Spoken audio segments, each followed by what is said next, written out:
I never used to believe in real-life horror stories. I thought they were exaggerated, the kind of stuff that only happened in movies or some creepy Reddit thread.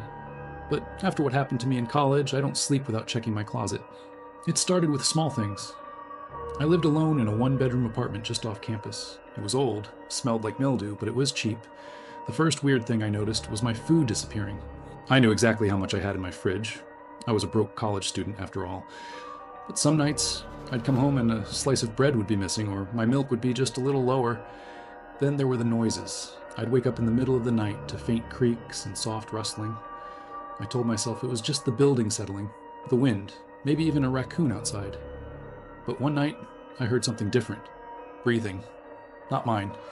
It was coming from inside my apartment. I sat up in bed, my heart pounding so hard I could feel it in my throat. The breathing was slow, steady. I reached for my phone, but my hands were shaking too much to hold it steady. Then it stopped. I spent the next hour frozen in bed, my ears straining for any sound.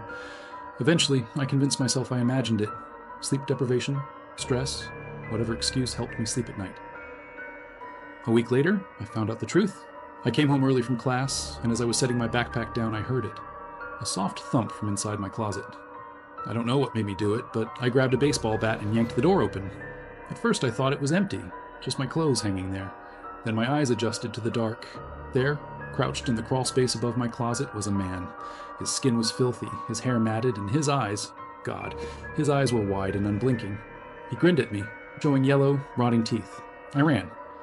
I ran so fast, I didn't even grab my keys. I sprinted to my neighbor's apartment and banged on their door until they let me in.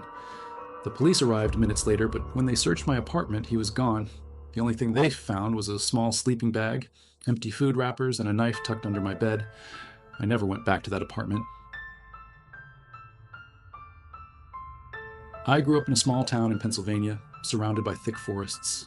When I was a teenager, my friends and I used to camp out in the woods, drinking cheap beer and scaring each other with ghost stories. But one night, something happened that made me stop going into the woods forever. It was late, past midnight. The fire had died down and my friends were asleep. I was lying on my back, staring at the stars, when I heard it, whispering. At first I thought it was one of my friends talking in their sleep, but the whispers weren't coming from the tent. They were coming from the trees. I sat up, my skin crawling. The whispering was soft, almost like a dozen voices speaking at once. I couldn't make out the words, but the tone sent ice down my spine. Then it got closer. The sound moved, circling our campsite. I tried to wake my friends, but they just grumbled and rolled over. Then I saw something. A figure standing just beyond the tree line. It was tall, too tall, and its limbs were too thin, like they were stretched. The whispers got louder, filling my ears, crawling into my skull. I bolted for the tent, shaking my friends awake. "There's something out there," I whispered, my voice shaking. We sat in silence, listening. Nothing. Just the usual sounds of the forest. My friends thought I was drunk, imagining things, but I know what I saw. The next morning, as we packed up, we found something in the dirt. Footprints. But they weren't human. They were long, almost skeletal, and they circled our entire campsite. We never camped there again. My grandma passed away when I was 16. She was my best friend, always telling me stories about her childhood, giving me advice, making me feel safe. Her death hit me hard. A week after her funeral, I was home alone when my phone rang. It was late, almost midnight. I looked at the screen and felt my stomach drop. It was my grandma's number. My hands shook as I answered. "Hello?" Silence. Then, a faint and crackling voice whispered, "Sweetheart." I dropped the phone. My whole body was ice. The call disconnected. I told myself it was a glitch, some kind of cruel joke, but then it happened again. Every night, at the same time, my grandma's number would call. And every time, I'd hear that faint whisper, "Sweetheart, help me." I stopped answering after the third time, but the calls didn't stop. They went on for weeks. My parents thought I was making it up until one night, my mom answered. She went pale, hung up without saying a word. The next day, she threw my grandma's old phone into the river. The calls stopped after that. But sometimes, late at night, I swear I still hear her voice, whispering my name. Some horror stories aren't made up. Some aren't just urban legends. Sometimes the real world is scarier than any movie, and sometimes the things that haunt us never really leave. I used to work night shifts as a security guard at an old office building downtown. The place had been around since the 60s. Most of the floors were empty. It was just me, a flashlight, and endless hallways of dust and silence. It started with events. One night, I was making my rounds when I heard a noise, like scratching, coming from the air ducts. Figured it was a rat. The building was full of them. But then I heard something else. Breathing. Slow, deep, too steady to be an animal. It sounded human. I stood there, staring up at the vent, waiting for something to happen. Nothing did. The noise stopped. For the next few weeks, it kept happening. Every night, around 3 a.m., I'd hear scratching and breathing. Then, one night, I caught a glimpse of something. I was in the basement checking the breaker room when I heard the noise again, this time coming from the vent just above me. I shined my flashlight up and saw movement. Something pulled back into the darkness. I thought my heart was going to explode. It wasn't a rat. It wasn't a trick of the light. There was something inside the vents. I reported it to my supervisor. He laughed it off, said I was watching too many horror movies. Just a bum who found a way in, he said. I'll call maintenance. The next night, I came in and found maintenance had sealed up the vents in the basement. For a moment, I felt relieved, until I realized they'd only sealed the inside. Something had been living in there, something that never needed to leave. I quit that job the next day. I worked at a nursing home for 2 years. Most of the residents were sweet, but some were just off. There was one man in particular. His name was Walter. Walter never spoke, never moved much, just sat in the corner of his room, staring at the wall. He was one of those patients you didn't have to check on much. No visitors, no meds, just there. Then one night, the cameras caught something disturbing. I was in the security office, flipping through the feeds, when I saw Walter standing in the hallway. He wasn't supposed to be able to walk. I blinked, looked again. He was gone. I went to check on him, my heart pounding. When I got to his room, he was in his chair, just like always, staring at the wall. "Mr. Walter?" I whispered. Slowly, he turned his head toward me. I swear to God, his eyes were pitch black. He smiled. Not a friendly smile. A smile like he knew something I didn't. I left the room as fast as I could. Told myself I imagined it. Stress, sleep deprivation, bad lighting. But the next morning, I checked the cameras again. At exactly 3:14 a.m., Walter stood up from his chair. And at 3:15 a.m., he was back in it. Nobody believed me, but I knew what I saw. Walter died a week later. His body was found in his bed, stiff as a board, his eyes wide open. And that night, the cameras caught something else. At 3:14 a.m., his chair moved by itself. Every town has that house. The one nobody wants to talk about. The one that sits empty for years, rotting away, waiting. Ours was on Black Hollow Road. When I was 16, my friends dared me to break in. "Just go inside, take a picture, and come back," they said. Easy, right? The front door was already open. Inside, it smelled like mold and something else, something sour, like rotten meat. The house was dead silent. My footsteps echoed. The air was thick, heavy, like it didn't want me there. I snapped a picture with my flip phone and turned to leave. That's when I heard it. A thump upstairs. I froze, listened. Another thump. I told myself it was just an animal. Raccoon, maybe. But then I heard the floorboards creak. Slow, deliberate footsteps. Someone was up there. I ran. I flew out that door, tripping over myself to get out. When I got back to my friends, I showed them the picture. And that's when we saw it. A face in the second-story window. A pale, sunken face with hollow eyes staring right at me. The house burned down 2 years later. Nobody knows how the fire started. But sometimes, when I drive past the empty lot, I swear I see someone standing there, watching. Some horror stories aren't just stories. Some of them are real. I used to think that horror stories were just that. Stories, something to tell around a campfire, something to give you a little thrill before you went to bed safe and sound. But I know better now. I know that some stories are real. And I know that because I lived one. It happened in 2003 when I was 19. I had just moved out of my parents' house and was renting a cheap little place in rural Ohio. It wasn't much, just a small one-bedroom house at the edge of a long, empty road, surrounded by thick trees. The landlord, an old guy named Mr. Avery, gave me a weird look when I signed the lease. "You keep a gun in the house?" he asked. I laughed. "Nah, not really a gun guy." He just nodded, handed me the keys, and said, "Lock your doors at night." I should have asked more questions. At first it was peaceful, quiet, the kind of place where you could hear crickets at night and birds in the morning. But that first night, something felt off. I woke up around 2 a.m. to a sound outside my window, a soft rustling. At first, I thought it was just the wind. Then I heard something else. Susuro. I sat up in bed, heart pounding. The whispering was low, just outside my bedroom window. I couldn't make out the words, but there was something wrong about I didn't move, didn't breathe. Então, algo arranhado. I jumped out of bed, grabbed my phone, and turned on the flashlight. By the time I had the courage to look out the window, there was nothing there. just the dark woods. The next night, it got worse. Around the same time, 2 a.m., I woke up to a knocking sound. Not at my door, not at my window, from inside the house. It was coming from the closet. I froze, just lay there listening. It wasn't loud, just a soft, rhythmic tap, tap, tap. I told myself it was just the house settling, that I was imagining things. But when I got up the nerve to check, my stomach turned. The closet door was open. I never left it open. I turned on every damn light in the house, checked every corner, and even pushed a chair against the closet door before getting back into bed. But I didn't sleep. I called Mr. Avery the next morning, told him I was hearing things at night, seeing weird shadows. I expected him to tell me I was crazy. Instead, he sighed. I was hoping you wouldn't have to deal with that. What the hell does that mean? I asked. He was quiet for a long time. Then, finally, he said, They come back sometimes. My blood ran cold. They? I asked. Another pause. Then, You should probably leave. I didn't listen. I should have. That night, I locked every door and window. I put a knife under my pillow, but it didn't help. At exactly 2 a.m., I woke up to a sound I'll never forget. Laughter. Not happy laughter. Not human laughter. It was high-pitched, wheezing, almost like an imitation of laughter. And it was coming from the woods. I sat up in bed, every hair on my body standing up. I wanted to believe it was an animal, some weird coyote or owl, but deep down, I knew it wasn't. Then I heard footsteps. Slow, deliberate footsteps. They moved from the woods to my porch. Then, a knock. A slow tap, tap, tap on my door. I didn't move, didn't breathe. Then, the doorknob started to turn.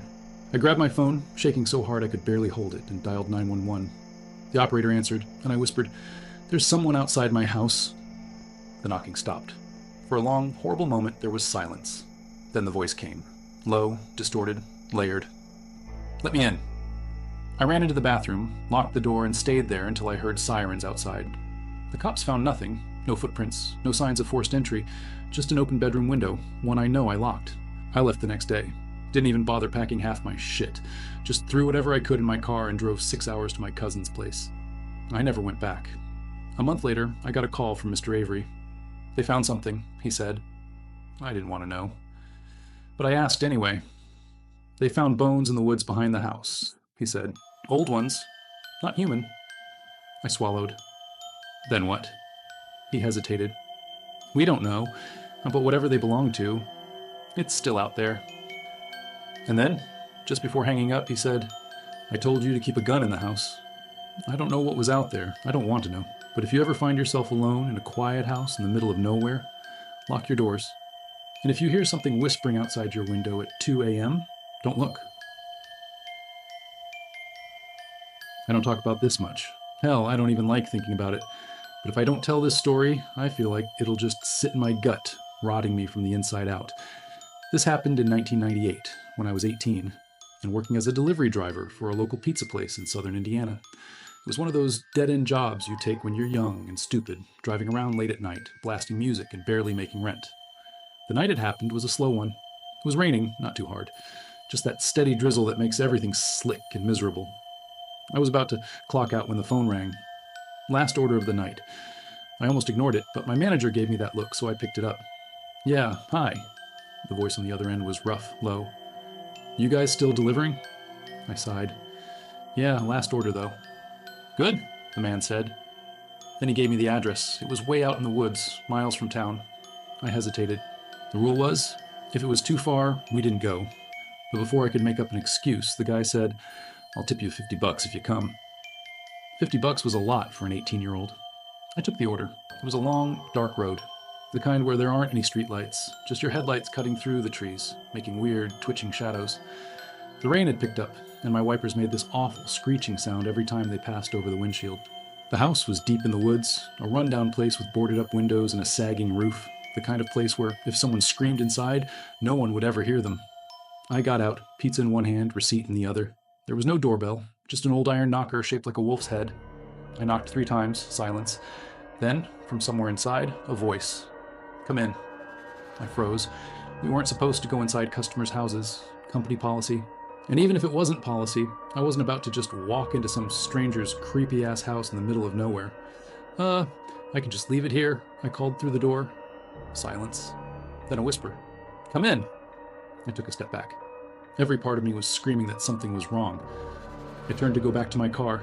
That's when I saw the face. In the window, staring at me.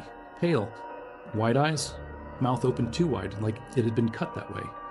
Then it smiled. I ran. I damn near slipped in the mud trying to get back to my car.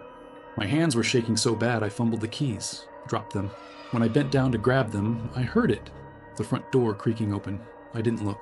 Didn't want to see whatever was coming out of that house. I just got in the car and locked the doors. I turned the key. The engine sputtered. It wouldn't start. Come on, I whispered, slamming my palm against the dashboard. Then, a tap, right on my window. I turned my head, slowly, already knowing what I'd see. The face, grinning at me. Then, in a voice that was low and wet, it said, "You should have come in."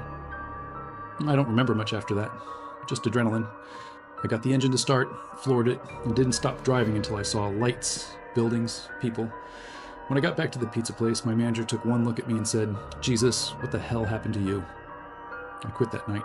A week later, I was still trying to convince myself it was some sick prank, that I was just overtired, seeing things. Then I heard the news. A woman had gone missing. She'd been last seen driving near the woods, near that house. They found her car, abandoned, door still open. But they never found her. The house burned down 2 days later. Arson, they said. But no bodies were found in the wreckage. No proof that anyone had lived there in years. So who called me? And more importantly, what was in that house waiting for me? I don't expect anyone to believe this story. Hell, if I hadn't lived it myself, I wouldn't believe it either. But I know what I saw. I know what happened. And I know that it's still out there. This was in the summer of 2006. I was 21, home from college, and crashing at my parents' house in rural Pennsylvania. They lived way out in the sticks. Long dirt roads, thick woods, and neighbors too far away to hear you scream. And one night, my buddy Kyle and I decided to go camping. Just a simple overnight trip. Nothing crazy. There was an old trail behind my parents' property that led to a clearing about a mile into the woods. We'd camped there before when we were kids. It was familiar. Safe. At least, that's what I thought. We packed light. Just some beer, a couple of sleeping bags, and a flashlight. No tent, no weapons. We weren't prepared for what was coming. The hike-in was quiet. Peaceful, even. The woods smelled like damp earth and pine. The air was cool. By the time we reached the clearing, the sun was starting to set, bleeding orange through the trees.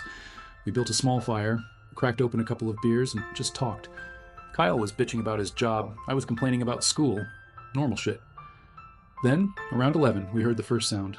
A branch snapping. We both froze, looked at each other, then laughed it off. Probably a deer, right? Or a raccoon?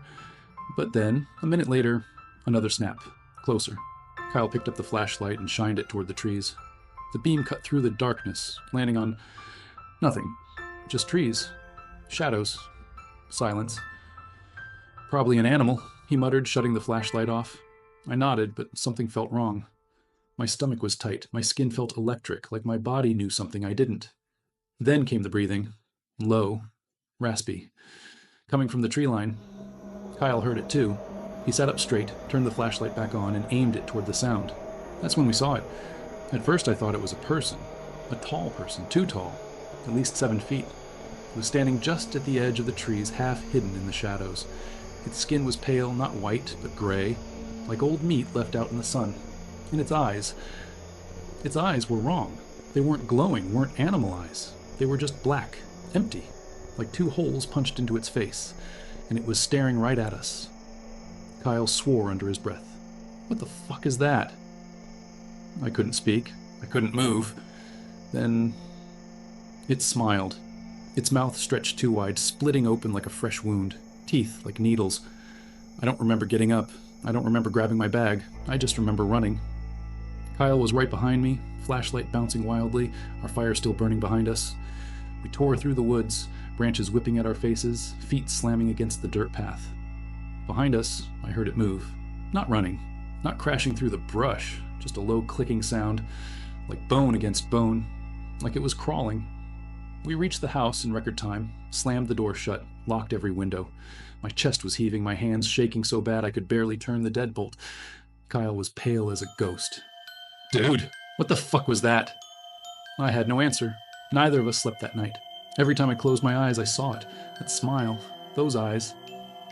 The next morning, we went back. Stupid, I know. But we had to see if it was real, if there were tracks, something. The clearing was empty. No footprints. No signs of anything.